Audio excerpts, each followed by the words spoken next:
Hello, and welcome back to another episode of the Gritty Hour. I have a special guest today, Chet Galeska, who is the author of the Diabetes Book, What Everyone Should Know, which is available on Amazon. I'll show you that page later for our viewers. And welcome to the Gritty Hour, Chet. Thank you, Tom. Pleasure Yeah. to be here. So I'm going to assume that you have diabetes, I do. and that's how you got started on this journey of informing people about it and what to do about it. Yep. Yeah. So tell us how your journey began. Sure.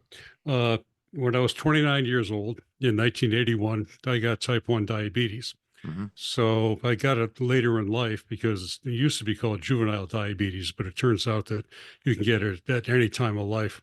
I happen to get it at 29. But that means I've had it for over 40 years. Yeah. What I've learned is that there is a lot of misinformation about diabetes out there that unfairly blames and shames diabetics for having their disease.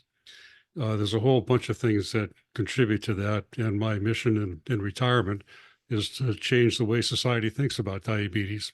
Right. So that's why I'm on your show. Well, what is some of the misconceptions? Is it dietary? Is it generic? Is it genetic, I should say, or what is the? Well, the biggest one is that type 2 diabetes, which about 95% of people who have diabetes have type 2. Type 1 is the other 5 to 10%. So we're really talking about type 2 when we're talking about the diabetes epidemic. Mhm. People generally think that people get type 2 diabetes because they're overweight, and that is just not true. The weight becomes a factor once you have the underlying condition, but does not cause type 2 diabetes. Let me explain to you quickly how this all works, and everything I say from now on will make more sense if I do that. Sure.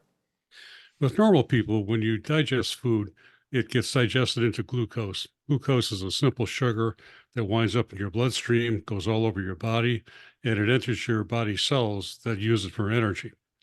When your pancreas senses the glucose is in the blood, it releases a hormone called insulin.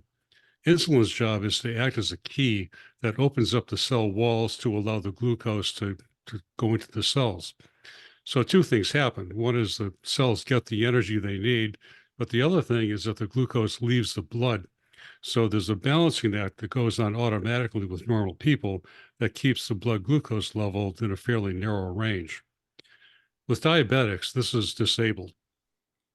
With type 2 diabetes, you get a condition called insulin resistance, which is exactly what the name says. It makes your body cells resistant to insulin. That means that your pancreas has to produce more insulin to allow the glucose to leave the blood and get into the cells. After a period of time, the overworked pancreas starts to lose its capacity. The insulin producing cells die off and it can no longer produce enough insulin. It's a tough thing because your pancreas loses the ability to produce as much insulin. At the same time, insulin resistance automatically gets worse. So that's when diabetes happens. When you have that shortage of insulin, all of a sudden the glucose can't leave the blood, so it stays there. And that's what diabetes is. Right. Now you might wonder, our body uses glucose for energy anyway. So what's the problem with having too much in your blood? If you look at it this way, it'll make sense. If you take a glass of water and stir sugar into it, what happens? The water gets sticky. Well, you're doing the same thing to your blood. Your blood is getting sticky because you've got that extra glucose in there. And what that does is it causes plaque to build up in your circulatory system, and that leads to all kinds of problems, whether it's amputations, blindness, kidney failure. That is the root cause. So that's in a nutshell what diabetes is and why it's a problem. Hmm. So the cause of it, though, is it? I guess most common misconception is someone who eats a lot of sugar. Is that a Yeah. contributing factor, do you think, or? Well, here's the thing, Tom, and this is one of the confusing things about diabetes. The underlying cause of both type 1 and type 2 happens when a genetic predisposition encounters something in the environment that triggers it. We just had a study completed by the University of Massachusetts that identified over 100 genes that can cause type 2 diabetes, so that the genes are out there. Hmm. The triggers are not anywhere nearly as well understood as the genetic part of it is. Right. We don't really know what the triggers are, and they probably vary from person to person. So it's not like you can say, well, you've got the genes, so avoid doing ABC, because you don't even know what ABC are. Right. So it's kind of a random thing that will trigger it. Once that happens, you'll develop uh, insulin resistance, and insulin resistance is not curable. So once you've got it, you have to deal with it. And the way you deal with it is by limiting the amount of sugar you put into your body, and also by becoming physically active, because physical activity really helps control your blood glucose level. Right. So you have to learn about these things so that you're able to implement them. If you can do that, you can, live a long, healthy life. Now, here's the confusing part. We keep hearing that you can prevent diabetes, or you can reverse diabetes, or even that you can cure diabetes. But it's a confusing way to put it. The terms prediabetes and diabetes are just benchmarks that show how high your blood glucose level is. If you have insulin resistance, your blood glucose level will rise. Mm. And when it gets over a certain level, prediabetes is diagnosed. It just means your blood sugar is higher than normal. Right. If it gets even higher, then you say it's diabetes. So they're both caused by the same underlying condition, and they're both treated the same way with diet, exercise, and medication. So that's what makes it confusing when you hear, gee, you could cure it. People wonder, well, why don't you?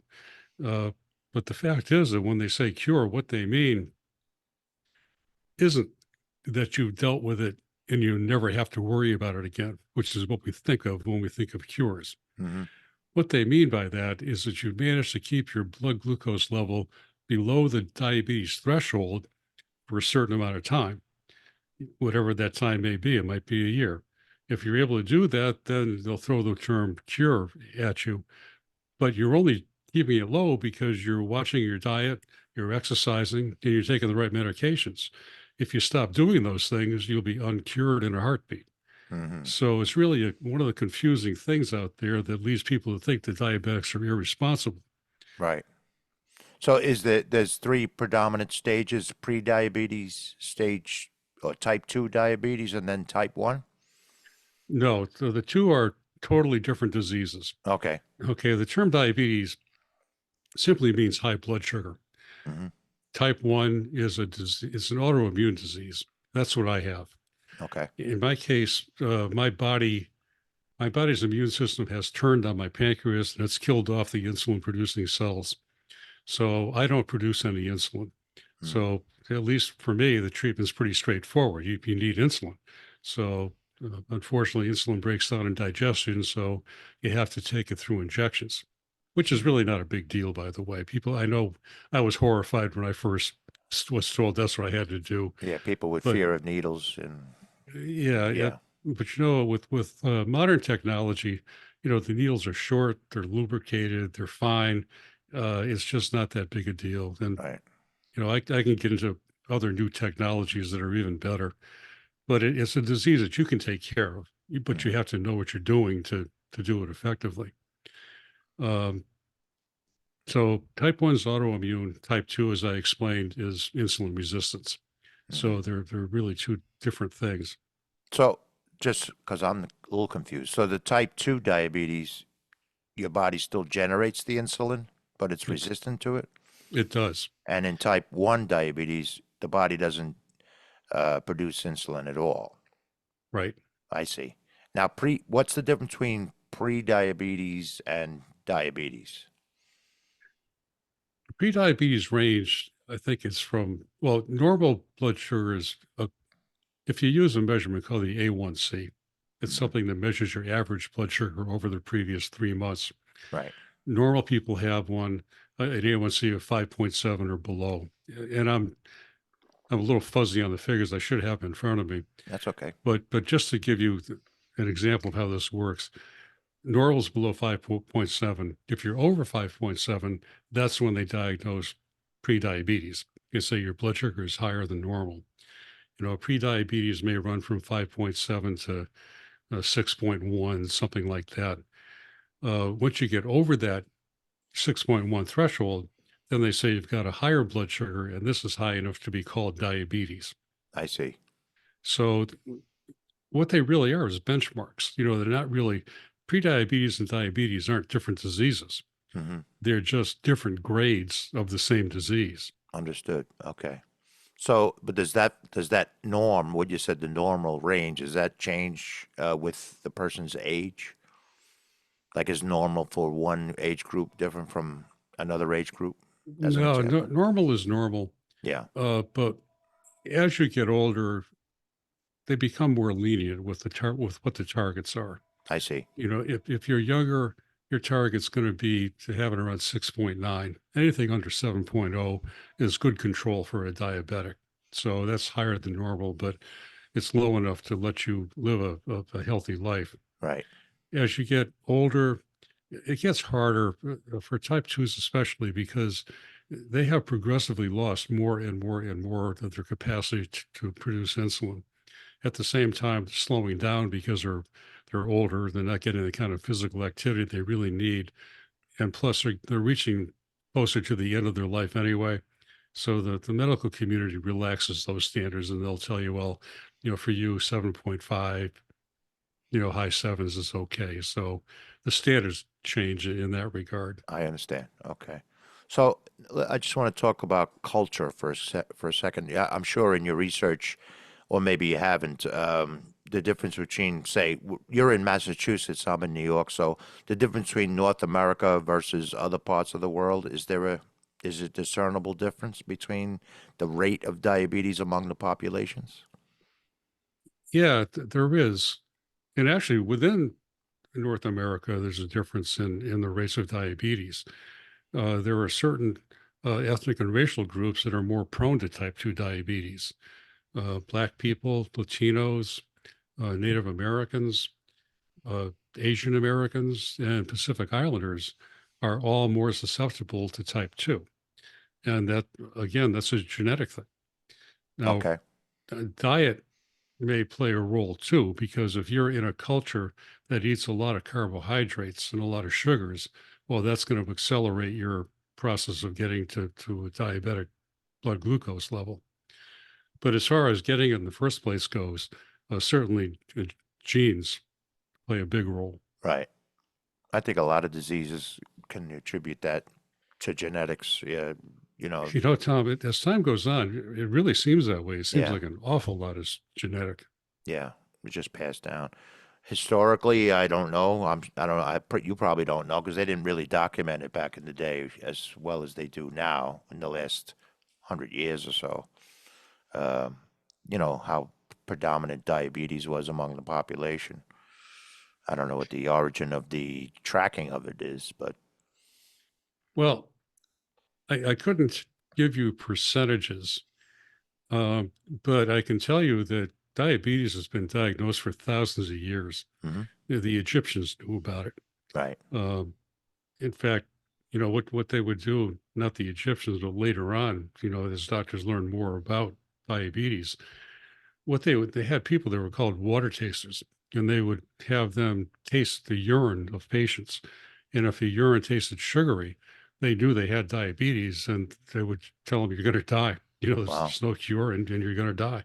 So they wouldn't spend their time trying to treat people who were hopeless. right, And it stayed that way until 1925, when after decades after they discovered that the pancreas produced whatever the substance was to control blood sugar, 30 years later, they managed to refine it enough and identify it so that it could be used for treatment.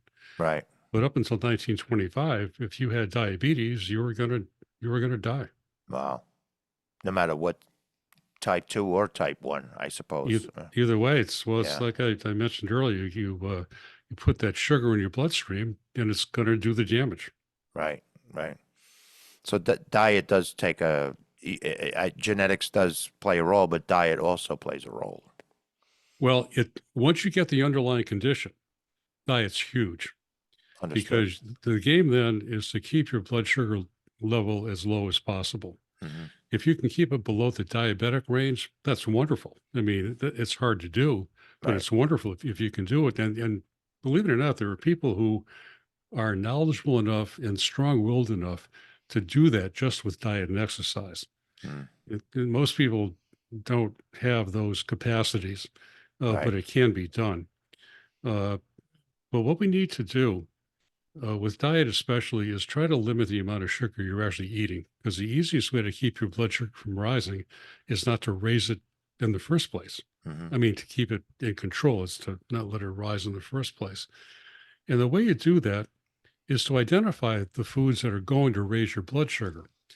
Now, obviously, sugar is a big thing to stay away from. Right. But the thing that's lost on many people is that carbohydrates, which include starches, also raise the blood sugar. In fact, sugar and starches are the two forms of carbohydrate. Hmm. Sugar sweet, you know it when you're eating it. Starches are not. But if you eat a slice of bread that is a starch, it will raise your blood sugar just as much as the sugar would. Yeah. In fact, 1 gram of starch equals 1 gram of sugar. That 1 gram of starch gets digested into 1 gram of sugar. So you can't think you're getting, you can eat all the bread you want, because you can't. It's just like eating sugar. Right. Yeah. But It's this, yeah. Oh, go ahead. I'm sorry. well, this is, diet can really be a complicated subject. Hmm. And I developed a diabetes course that I gave before COVID, and I gave it in colleges and universities and civic groups and all kinds of places. And what I realize is that nutrition can be so complicated that it blows people away and they don't really understand what they have to do.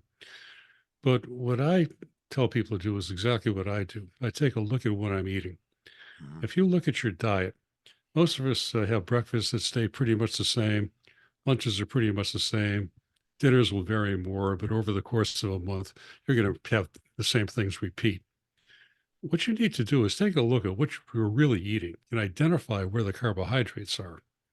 Once you do that, then you say, well, okay, if I eat more egg and less bread, that's going to help me. You can make those kinds of trade-offs once you understand what they are. Right. One woman in a class I gave told me that she couldn't keep her blood sugars below 200, which is pretty high. Normal is 70 to 130. But she explained that her husband worked the second shift and he liked to have dinner when he came home after work. She liked to have dinner with him. He liked pasta, so she was eating pasta every night. Mm. Well, pasta is a serious carbohydrate. So I told her, just for the next week, eat something different. Don't eat the pasta. We recommend, some sort of meat. You could eat eggs. Anything that's protein won't raise your blood sugar. Eat something that's not that high carbohydrate. She came back in a week and said her blood sugars were down to 110. Wow. So, that's the kind of thing that you can identify. A lot of times it's low hanging fruit like that where you say, man, even soda, you might say, well, maybe I should stop drinking 2 liters of sugared soda every day. Mm. I know people who do that, not diabetics, but I know Yeah. people who do that. So, those are the kinds of things you can do. But when you have diabetes, and maybe I'm wrong, for example, you can have low blood sugar levels Yeah. as well in Yes. diabetes. Like I've heard about people, they'll have a Hershey bar if they're feeling faint or they know their blood pressure is too low. They'll have a Hershey bar to get it back to some semblance of normalcy. Yeah. What happens Explain with that a little that? bit. Yeah. Sure. What happens with that is that when you take insulin, like I do, or certain type 2 medications, you can have low blood sugars. When you're The problem is that when your blood sugar gets too low, the brain gets affected. Unlike other tissues in the body, the brain takes glucose directly from the blood as it's needed. So if your blood sugar is low, the brain isn't getting the energy from the glucose that it needs, and things start to go haywire. You can start sweating, you can lose your coordination, your eyesight can get funky to where you're seeing double or triple. If it gets too low, you can pass out. So it's a serious thing. Right. But you mentioned the Hershey bar. It's easily treatable. all you have to do is eat something sugary to boost that blood glucose level back up, and Hmm. then the brain comes right back online. So it's not hard to cure, but you have to realize when it's happening and eat that sugar. Right. So it might be the medication you're on that causes the low blood sugar, not so much the diabetes itself. Well, it's a little more complicated than just the medication. Hmm. It's a balancing act between medication, diet, and exercise. Now, you're going to take the same medication, so that's not going to change. What is going to change is how much carbohydrate you've eaten and how physically active you've been. Now, if you haven't eaten much carbohydrate at all and you've been physically active, number one, the glucose hasn't been put into your bloodstream in the first place. And number two, your activity has dropped it down even farther. Right. So it's that that's causing it, not the medication per se. The medication will set the stage to make that possible, Hmm. but it doesn't actually cause it. I understand. Okay. Now, do you know, like a ballpark figure, what percentage of the U.S. population, for example, has diabetes? It's Whether it be between, type 1, type 2, or pre-diabetic? yeah, it's between 10 and 15%. Oh, okay. For Yeah. some reason, I thought it was higher than that. I don't know why. Well, you hear these figures kicked around that, 30% of people are projected to have diabetes. And that, I don't know how they do that, but it's been between 10 and 15% for quite a long time. Right. Well, obviously, you being a victim of it, do you call yourself a victim of it? Is that the right term? No, Okay. no, I don't like that terminology at all. Okay. I'm a person who has a challenge in life that I can deal with, Right. and it could be a lot worse. So, victim to me sounds like you got hit by a car. you know, I mean, I hear I you. I have and you know what, Tom? Nobody's perfect. We're all dealing with one thing or another. Right. You just gotta realize that this is what it is, and you do what you got to do. Right. Well, having diabetes, you made yourself well versed in it, and you did write a book that I'd like to just, if you don't mind, I'm just going to share your Sure. Amazon page for that book real quick. Uh, Called The Diabetes Book: What You Should Know, What Everyone Should Know Who Has Diabetes. Um, it just based on the reviews and the ratings, it's been well received by the population. So tell us a little bit about what made you write the book. What uh, what prompted me to do this at all is that I was in Chicago during the week when Ron Santo was inducted into the Baseball Hall of Fame. Mm, He had type 1 diabetes, so he was taking insulin, and we just talked about low blood sugar. Ron is in a game, uh, last of the ninth. Cubs are down by two. There's two outs and two men on base. Santos in the on deck circle, and he starts feeling low blood sugar coming on. mm, So he just prays that the guy at the plate will make an out and retire the side so he can get back to the dugout and eat his Snickers bar. mm, Well, the guy walked. So mm. Santos said he walked up to the plate and he looked up and he saw three pitchers, three scoreboards, 30 some odd people standing out in the field. And when the pitcher threw the ball, it looked like it had a slinky attached to it. So he took a cut at it, connected, and put it out of the park for a walk-off grand slam home run. So he made it around the bases and got back to the dugout in time to eat his candy bar. And so nobody was the wiser until Mm, 10 years later when they had Ron Santo Day at Wrigley Field. And he told the public that he had been diabetic for all those years. wow. His whole career, he had type 1 his whole career? Yep. Wow. Yeah, before he got it before he went to training camp the first year he played. Wow. So, you know, it, people think that the walk-off grand slam home run, that's a great story. I mean, if I did something like that, I'd be talking about that to everybody I knew forever. But that's not really the big story. Yeah, For anybody who's experienced low blood sugar, the big story was what was going on in Santo's mind as he's making it around the bases. He could have passed out in front of 20,000 screaming fans and his sure. secret would have been out of the bag. Right. So that's what the real pressure was. So I came home and started telling that story. And what I discovered was two things. One is that most people don't understand diabetes well at all, and they believe a lot of untrue things about it. So it's a mess what the public thinks about diabetes and diabetics. Right. The other was that I could talk about type 1, but I was asked about type 2 as well. And what I discovered is that most of what I thought about type 2 was wrong. And that's when I realized that our society has got a real problem with misperceptions about diabetes.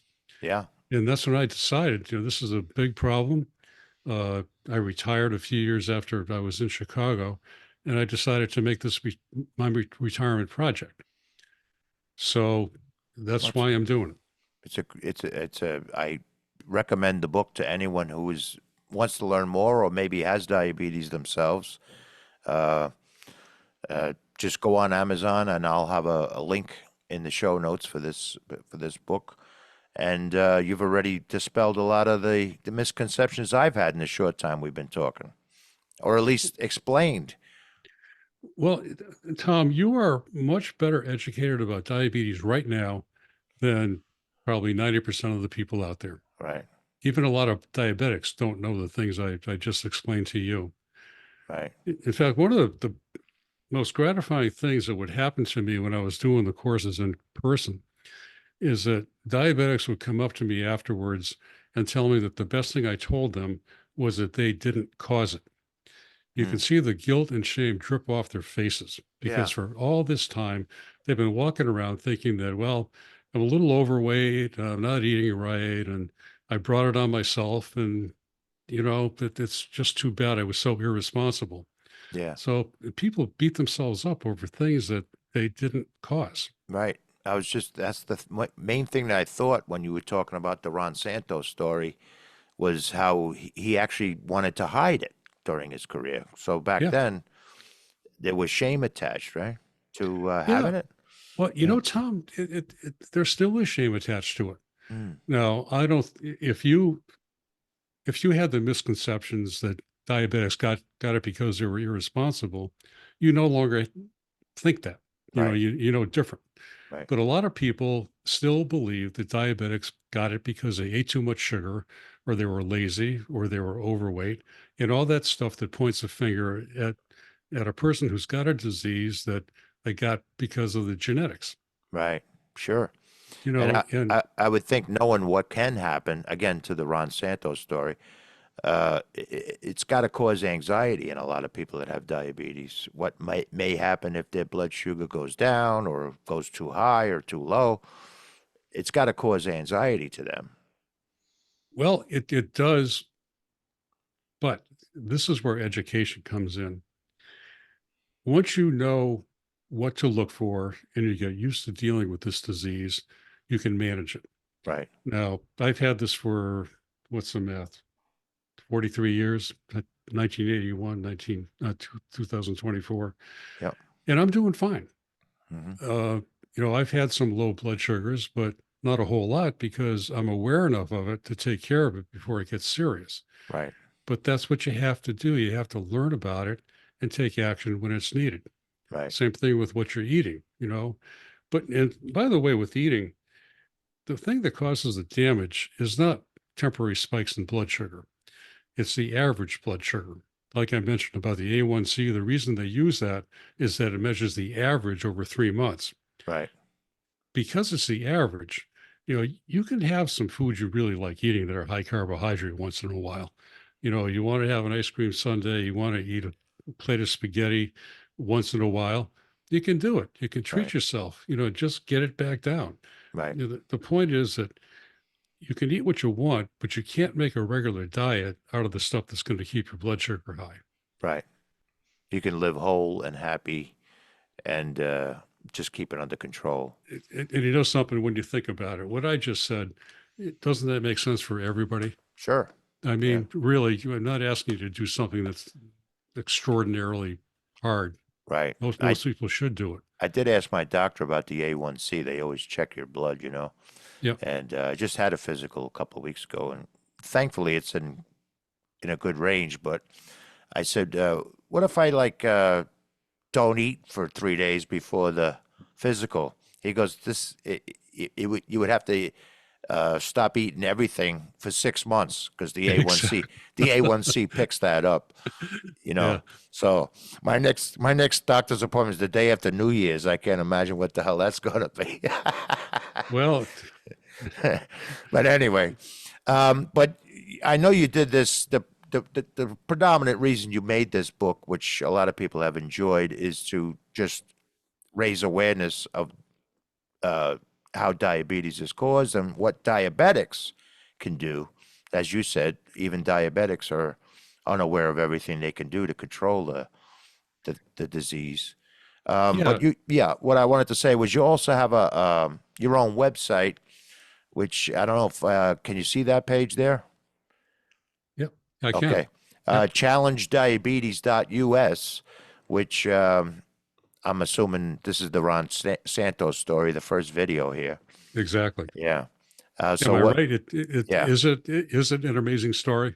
Yeah, it's a great story. I'm a Yeah. baseball fan, or Met fan. Are you a Oh, Red Sox fan or a Cubs fan? actually, I'm a New York Giants fan. Ah, just like my pop was a New York Giants fan. Mm. That's why I became. That's why everybody in my family is Met fans because they moved to San Francisco. Yeah, right, right. Yeah. So tell us a little about this website, Chet. Yeah, it's there are two big things on it. One is that on Facebook, I post a 1 minute video every week that Mhm. hits a diabetes issue. Right. So after I post them on Facebook, I post them on the website too, so that there's a bunch of them there, and there's going to be more as time goes on. But even more importantly, I created a couple of videos. One is about the misinformation about diabetes, and the other is called the nuts and bolts of dealing with diabetes. They're less than a half an hour long. Oh, there you go. Yeah. And you can see the prices there. They're cheap. You can rent them for $1.99 for 2 weeks, uh, and really get yourself some basic education about diabetes. What I'm hoping is that not just diabetics, but people uh, who love diabetics and care about them, whether it's your spouse or somebody you live with or a relative, it's a good way just to get everybody uh, knowledgeable enough about it to understand what you're dealing with and to help out in a realistic way. Right. If you scroll down a little farther, you can get both of them for even, $2.99. You can Oh, watch both of them for 2 weeks. that's a great deal. Yeah. I wish I can give them away, but I do have expenses, so I'm Oh, just trying sure. to, It costs money to make these things and to put them online. Yeah. yeah. But Yeah. the goal here is to educate everybody. And the other thing, in addition to diabetics and those who care about them, is the general public. I would love to have people watch these in groups, because what that will do is replicate the courses that I used to give pre-COVID. You watch the video for a half hour, and then people can talk about it. And what I always found is that some of the stories that people come up with of things they've had to deal with are pretty powerful. And that's what'll happen. If you watch these in a group, somebody's going to have some stories to tell. Mm-hmm. So it turns into a very interesting and informative program. Right. Is this what did you say? You come out with a new video every week? Yeah, if you go to the clips, see the clips on the far right Yep. there? Ah, the one. Okay, the little shorts. Okay. Yeah, they're just little clips, and you can see the titles there. Mm-hmm. Like I talked about the sugar and water. There's a little one on that. Yep. And how normal, but some of the stuff that you and I already talked about. Right. Well, that's great. It's great that you're doing this for folks, and this part of it is free, right? Yes. But I Yep. would I would recommend. Is there a way to subscribe to this page where they can get notified? No, but they're always going to be up there. If you just Okay. go to the website, they'll be there. Okay. That's a great idea and great on you for doing that. This is the book again that we discussed. The diabetes book. It's in paperback now, right? Yeah. Yeah, so a lot of people have read about it. So it's just a phenomenal idea. And again, even people who don't have diabetes, I think I if that's correct estimate, 15% of the population. I can't imagine there's nobody that doesn't know somebody that has diabetes. You know, everybody either has it, knows somebody who does, or fears getting it. Right. So You know, even if it's somebody like a friend of yours or someone in your family, and as you said, if you one of your loved ones, you want to know more about it yourself, so you can help them or help them commiserate if you'd like or whatever. well, it gives you some good advice. Yeah. Like, diabetes is a hard thing, and you do have flexibility. Hmm. As I said, you can have your bowl of pasta once in a while. Right. That's not a problem. But in the diabetes world, there are people called the diabetes police. Hmm. These are people who, if you're at a Christmas party and they spot you eating a cookie, they're likely to come over and say, you sure you should be eating that? Well, yeah, I got it. I got this, Yeah. Yeah. get off Yeah. my back. Yeah. One thing is, understand enough about the disease to know that diabetics are not going to die because they eat sugar. Right. It's not a poison. It's not like you're taking cyanide. Right. It's a question of balance. And as long Right. as you keep that average down, you're going to be okay. I had a woman in one of my classes who told me that her aunt had diabetes, and this woman and her sister would go into the aunt's house and they would track down every piece of candy she had hidden around the house. Hmm. They would go into her dresser, excuse me. Don't tell me they'd emptied out the candy from the dresser drawer. That always happens. Yeah. They took they every piece of candy they could find, they confiscated it Yeah. and gave her a hard time for having it. And I told her, you really got to understand a little more about diabetes. And the fact that if your aunt wants to have a piece of candy once in a while, it's not going to kill her. Give her a Mm. break. Right. But that kind of behavior really is unacceptable. Right. So this is your mission to make the general population more aware of diabetes, and you've already made me more aware just in the short time we've been talking, and I do appreciate that. Um, but I would like to, if you don't mind, put this website up on the show notes, challengediabetes.us, and I would definitely recommend people visit that. And if they have a question after watching the videos, or maybe the shorts, or they rent the videos, um, can they contact you via that website? Absolutely. Yeah, and There's a contact us form there. yeah, Just give me your information and I'll be in touch. yeah, I'm sure people have done that already, and I'm sure you're forthcoming with whatever you answer it the best way you can.